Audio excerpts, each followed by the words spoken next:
ప్రభువైన యేసుక్రీస్తు నామంలో మీ అందరికీ ప్రైజ్ ద లార్డ్. ఈరోజు బైబిల్ గ్రంథం నుంచి కీర్తనలు 18వ అధ్యాయము 25 నుంచి 29 వచనాలు చదువుకుందాము. దయగల వారి ఎడల నీవు దయ చూపించుదువు, యథార్థవంతుల ఎడల యథార్థవంతుడవుగా నుందువు.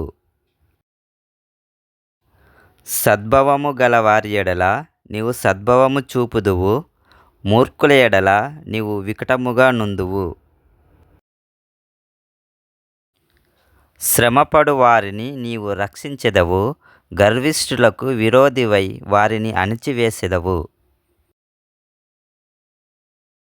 నా దీపము వెలిగించువాడవు నీవే, నా దేవుడైన యెహోవా చీకటిని నాకు వెలుగుగా చేయును.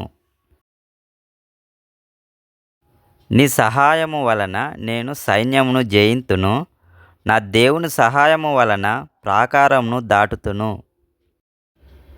ప్రభువైన యేసుక్రీస్తు ప్రేమ మన అందరి ఎడల ఉండునుగాక. ఆమేన్.